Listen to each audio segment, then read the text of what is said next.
For 8 seasons, Game of Thrones built one character as the moral center of the story.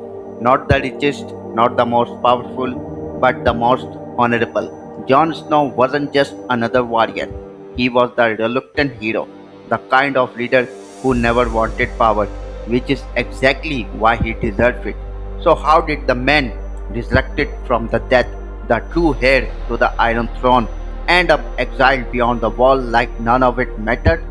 John begins as an outsider, a bastard in Winterfell, a constant reminder of Ned Stark's mistake. From the beginning, his struggle is identity. He doesn't know where he belongs, and that insecurity shapes him into someone disciplined, restrained, and honorable. The wall becomes his escape, but also his proving ground.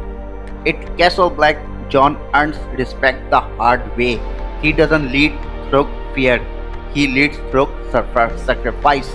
He saved the Night's Watch at the Battle of Castle Black. He negotiates peace with the Wildings.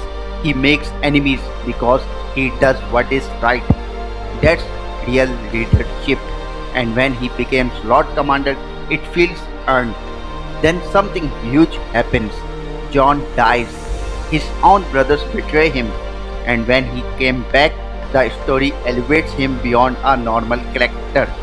Resurrection in fantasy means purpose, it signals destiny. The show is clearly telling us Jon Snow matters more than anyone else. For years, the prophecy builds the prince that was promised, a song of ice and fire. Then came the reveal. Jon is Aegon Targaryen, the legitimate heir. This wasn't a small twist, it was one of the biggest reveals in the entire series. And it should have changed everything. But strangely, it changes almost nothing. Jon's entire journey revolves around the White Walkers. He sees them first, warns everyone, loses friends fighting them.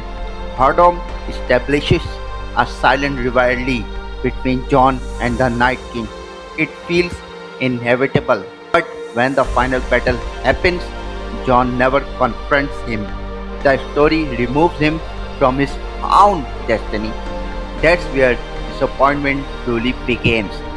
In the final season, Jon stops driving the plot. Instead of making difficult choices, he reacts. Instead of leading conversations, he repeats, "She is my queen." The complexity that defined him disappears. A man who defeated Stannis, defeated the Night's Watch, and united enemies suddenly feels passive. And that shift is jarring. Jon killing Daenerys Targaryen should have been tragic poetry, ice and fire, love versus duty. But it feels rushed. The emotional conflict isn't explored deeply enough. We don't fully see Jon struggle. It happens quickly, and because it happens quickly, it lacks emotional weight.